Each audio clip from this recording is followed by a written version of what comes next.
Fear or faith? It's your choice. And that one choice will make all the difference in the world. Yep, there can be only one again. So are you going to hide in fear, or are you going to walk in faith? Today on Growing Hope, we're talking about how I use tips to feed my faith to overcome fear. It's time for Growing Hope, the show determined to grow up hearts open to pursue the extraordinary. Because you are extraordinary! And now, it's your host, Kathryn Lang. Hello there, and welcome to Growing Hope. I am Kathryn Lang, your fearless hope smith and dream igniter. Okay, I'm not fearless.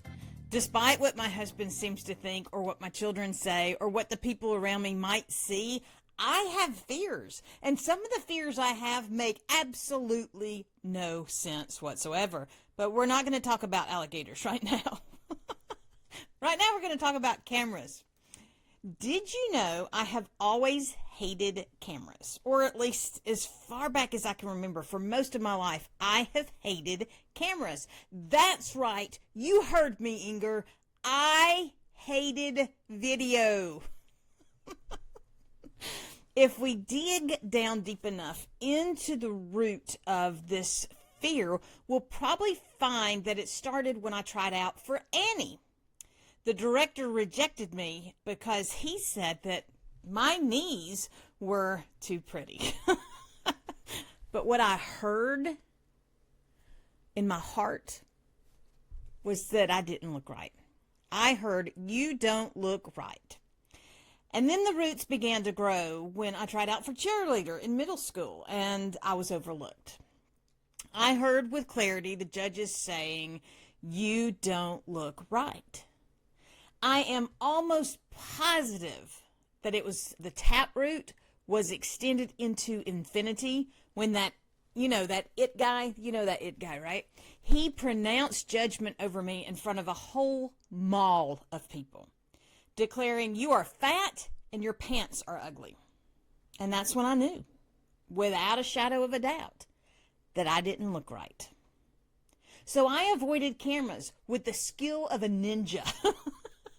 I could sense a camera before someone could remove the lens cap from the camera. There are a lot of pictures of the back of my head.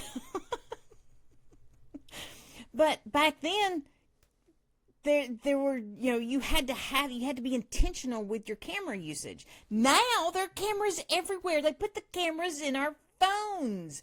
Ugh. So it could be that all this new camera usage is part of the reason that I stopped going to gatherings. The sheer mass of the cameras overwhelmed my ninja nerves. So let's flash back for a moment. Picture this. It's a spring day. We're at church and we're celebrating the Easter season with all sorts of games and activities. And the pastor's wife has determined that she is going to take a picture of me. Now, I told her I didn't want her to take a picture of me, but she's determined, and she is challenging my ninja skills. She's stalking me all around this event until I run away into the car, and I stay in the car and miss all of the things my kids were doing because of my fear of cameras, because of the things that people told me that rooted that fear into my heart. And it's not that cameras are bad. It's just that they're always too honest for my taste. They show all of my lumps, all of my stuffings, and all of my imperfections rolled up together, with rolls being the big thing here. And it didn't help me that I've never been able to perfect that camera-ready pose that I see so many other people able to do. I usually get caught smelling lemons and like they've rotted in the garbage, Those are my normal poses. Cameras confirm to me without any doubt that I don't look right. And here's where things get really interesting for me. God has called me to use words to lift up, cheer up, and stir up his children. And guess what that means in today's age? It means that I have to talk to others, and all of those others are carrying cameras and usually shooting me from the worst possible angle. So no matter what I'm talking about, or no matter what the circumstances are, no matter the location, even if it's online, there are cameras involved. And did I mention that the cameras always catch me making those weird faces? So I have to choose. Do I fear the camera, or do I follow God in faith? If you've been watching any of my morning lives recently, you know which direction I am leaning. But if I'm perfectly honest with you and with myself, I have to face that question every single day. Fear or faith? Now, I wish I could tell you that cameras were my only sticking point, but they are not. You have heard me mention alligators, but what about rejection, ridicule, the scales? If I start focusing on the fear, I won't get anywhere. I won't do anything. I'll be so busy conforming that I will not be able to even know who I am. And that's not what I'm called to do. That's not what you're called to do. We are not called to conform. We are called to be transformed through our unique design. And through our transformation, we flip the world upside right. See, faith will overcome fear. Fear always fades when it has to face faith. Now, how do you feel your faith so that you can fade the fears? Well, one, you have to be honest with yourself. 2, dig around the roots of fear. 3, accept the truth of who you are. 4, repeat the truth of who you are. 5, meet with people that feed your faith and not your fear. God has designed us on purpose and for a purpose. If God tells you, I planned something for you, how bold do I have to be to say, sorry, God, but there might be cameras? I mean, I know they do that in Scripture, but let's just be honest. It never works out really well for those who dare to say, yes, God, but. Yes, but does not go over well with God. If I'm going to walk out God's calling for my life and in my life, then I'm going to have to face the fear and push through. And faith is the only way through. Pushing through the fear starts by admitting there is fear there. That doesn't mean you have to go around moaning about how much you're afraid. Trust me when I tell you, the more you feed that fear, the bigger it's going to grow. Okay, now I'm talking about alligators. I don't know when it started, but I know that there is this sense of fear that I have about alligators, and I have no idea why. I've never had a bad encounter with alligators. I've never had a traumatic experience with alligators, but the fear is there. I used to joke about that fear all the time. I still joke about that fear. Not as much as I used to, because I'm learning. Remember, words have power. And it turns out that feeding my fear of alligators grew my fear of alligators. And here's a fun note. I lived in the woods for 25 years, and we had all types of snakes and spiders all around us all the time, and I didn't fear them.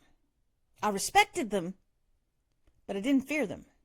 Meanwhile, there were no alligators around, and I talked myself into that fear of alligators. I feared the non-existent while I lived boldly in the reality. Because feeding your fear is what allows that fear to work.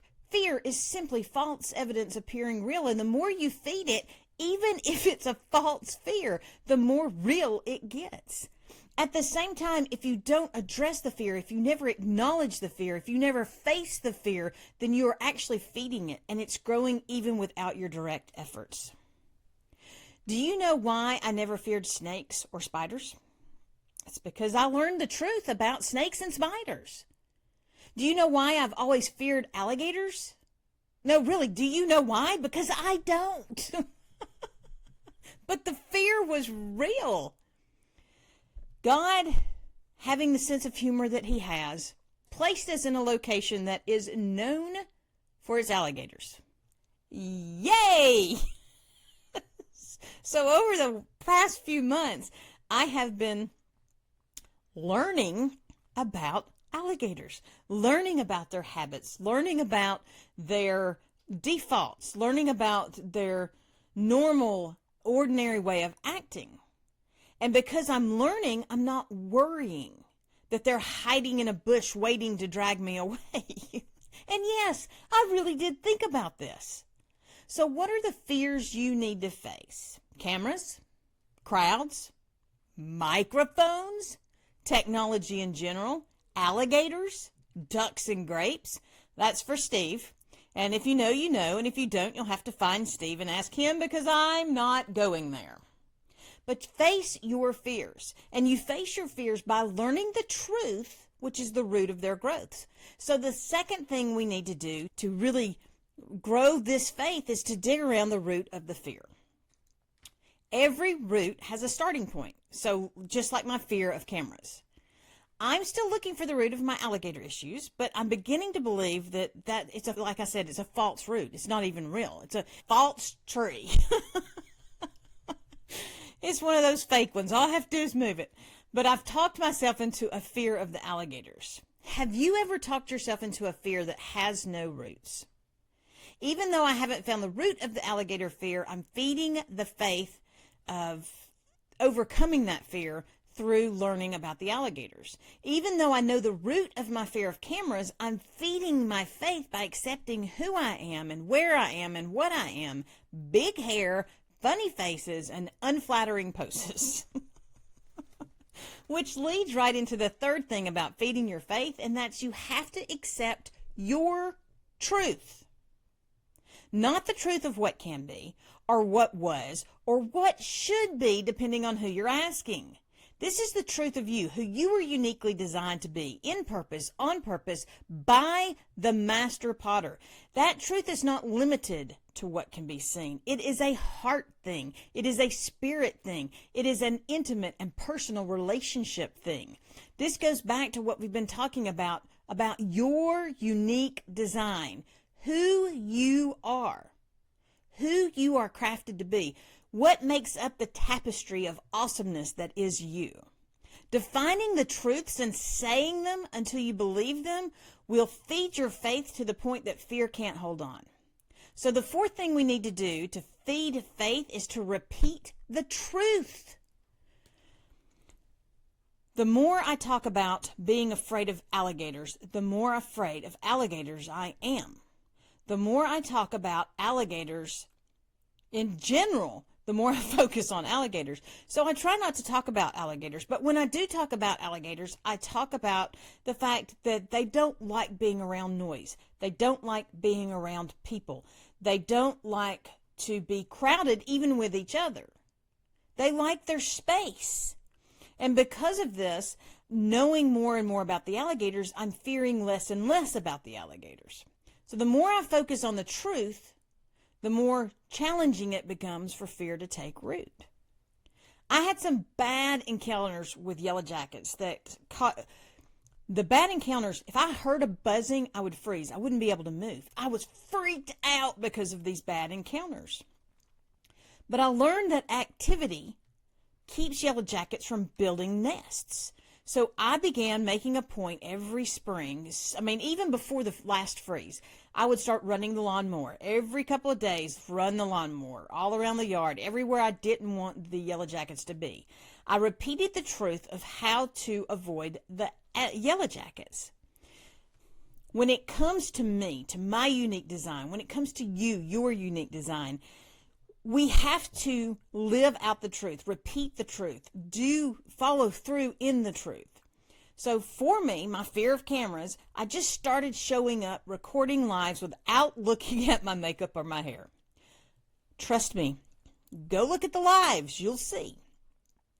After I do my live, I close the phone and I go about my morning. Only after people have had time to comment do I go back and look at the video myself, because once people have commented, I'm not going to delete it. no matter how bad my hair looks, no matter how many wispies my husband says I have. I'm accepting that every video won't be picture perfect because, let's face it, I'm not picture perfect. But I'm not called to be picture perfect. I'm called to be God perfected. And my God perfected self has big hair. That's part of who he designed me to be. I have embraced that with annoyance some days and joy others. But it's part of who I am. And that is essential to living beyond fear, is knowing who I am designed to be. When you know who you are, you don't care that they make fun of you. You don't care that they don't appreciate you. You just do what the Maker made you to do. And finally, the last thing that you need to do in order to feed that faith that will overcome the fear is just surround yourself with people who believe in the truth of you. Even if they don't fully understand your truth, even if they don't fully agree with your truth, they just believe that you are uniquely designed on purpose and for a purpose. My support doesn't have to understand why I'm doing what I'm doing. They only have to believe that I'm uniquely designed to do it. I am blessed to meet with people weekly that are in different places than I am, but they truly believe in my journey. They truly believe in my unique design. They truly believe in what I'm called to do, even though it does not look like their journey. Laura challenges me to love what I'm doing without falling into the habit of letting others should all over me.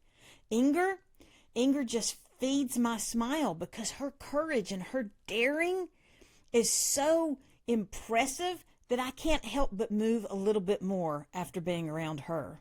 Keith, I can't think of a time when Keith didn't believe I could. And knowing that he has such faith in me dares me to do a little bit more because he sees the me that God created. He sees me investing in my personal relationship with God, and he truly believes that what God has put in my heart to do is what I am going to do. And his belief feeds my belief. We need to surround ourselves with people who so believe in us that we can't doubt in our own unique design. And the more they feed that truth, the more it refutes any fear that tries to keep up around us. Fear is a liar. Fear is going to try to convince you that the truth of you is not real. But fear can't hold a candle to truth because fear is darkness. It can't hold a candle, period. Because every light dispels the darkness. Do you have a fear that is overwhelming your journey? It doesn't have to be something big. It doesn't have to be something spectacular. It just has to be something that's standing in your way. But do you know a faith point that will defeat that fear? Feed that faith. Find people that will help you feed that faith. And the more you feed that faith, the more the fear will fade. Thank you so much for joining me for today's Growing Hope, where we're forcing fear to fade away by feeding faith. Reach out with me today and share your fear or share your faith-feeding focus. Because the more we share with each other, the more we grow each other. And the more we grow, the more we're prepared to go into the world in our unique design and just flip this world upside right.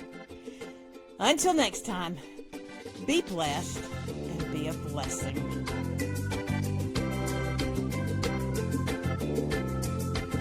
Thank you for joining us for Growing Hope with Kathryn Lang, where we are sharing hope, encouragement, and inspiration to do more. Visit www.kathrynlang.com to invite Kathryn to be part of your event or to share your own stories of possibility living. Until next time, remember that a seed of hope planted and nurtured will grow up into a world of possibilities.